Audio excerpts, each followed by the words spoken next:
জাকের আলীর জুতার ফিতা বেঁধে দিয়েছেন রোহিত শর্মা। এরপর নাসিম শাহের জুতার ফিতা বেঁধে দিয়েছেন কোহলি। 2025 চ্যাম্পিয়ন্স ট্রফিতে এই দুই ঘটনা মুগ্ধতা ছড়িয়েছে। একবার দর্শক ভর্তি মাঠেই সচিনের পা ছুঁয়ে প্রণাম করেছিলেন যুবরাজ।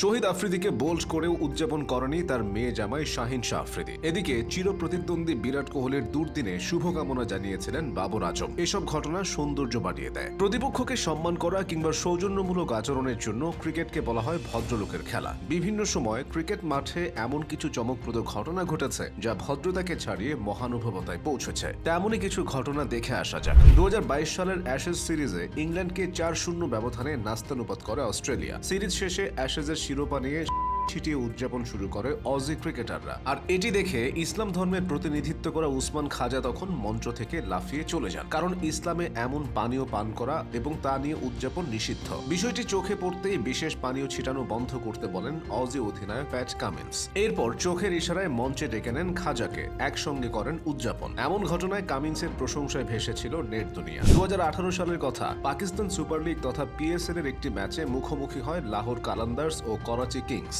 করাচি কিংসের হয়ে সেদিন 20তম ওভারে ব্যাটিং করতে নামে বুম বুম আফ্রিদি। একই ওভারে লাহোরের হয়ে বল করছিলেন শাহিন শাহ আফ্রিদি। শাহিনের প্রথম বলেই লঙ্গনের উপর দিয়ে বিশাল ছক্কা হাঁকান আফ্রিদি, কিন্তু পরের বলে দুর্দান্ত এক ডেলিভারিতে তার মিডল স্টাম্প উপড়ে ফেলেন শাহিন। এরপর আফ্রিদিকে সম্মান দেখিয়ে দৌড়ে উদযাপন করতে গিয়েও থেমে যান। বলে রাখা ভালো, পরবর্তীতে আফ্রিদির মেয়ে আনশাকে বিয়ে করেছেন শাহিন শাহ আফ্রিদি। এবারের ঘটনাটি 2016 সালের আইপিএল এর। ওই আসরে হায়দ্রাবাদের স্কোয়াডে ছিলেন যুবরাজ সিং, আর মুম্বাইয়ের ব্যাটিং পরামর্শক হিসেবে ডাগআউটে থাকতেন সচিন টেন্ডুলকার। দুই দলের মুখোমুখি একটি ম্যাচে হায়দ্রাবাদ বাজেভাবে হেরে গেলেও প্রতিপক্ষ দলের খেলোয়াড়দের শুভেচ্ছা জানাতে মাঠে আসেন সচিন, আর সচিনকে কাছে পেয়ে পা ছুঁয়ে প্রণাম করতে যান যুবরাজ। যদিও শেষমেশ সচিন তাকে পা ছুঁতে দেননি, বরং বুকে টেনে নিয়ে আলিঙ্গন করেছেন। ভারতে সচিন টেন্ডুলকারকে ক্রিকেটের দেবতা মানা হয়। ক্রিকেটে মানকাট আউট একটি স্বাভাবিক ঘটনা। তবে 2023 সালে বাংলাদেশ নিউজিল্যান্ডের মধ্যকার এক ম্যাচে ঘটেছিল ভিন্ন কিছু। কিউই ব্যাটার ইশ সৌধিকে মানকাট করেছিলেন হাসান মাহমুদ, কিন্তু পরবর্তীতে অধিনায়ক লিটন দাস ভদ্রতা দেখিয়ে সেই আউট প্রত্যাহার করে নেন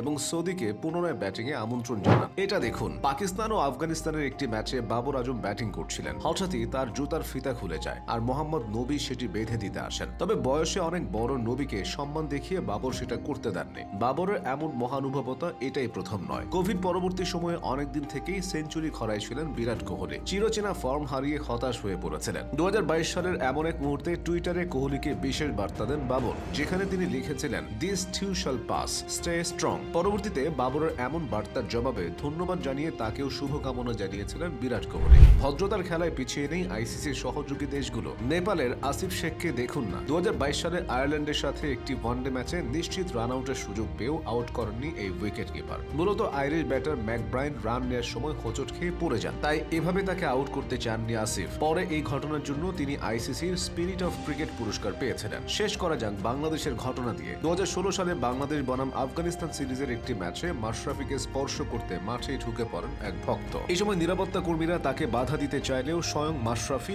না করেন এবং সেই ভক্তকে আলিঙ্গন করার সুযোগ দেন। এভাবেই যুগে যুগে ক্রিকেট ভালোবাসা আর মহানুভবতার বার্তা ছড়িয়ে দিয়েছে।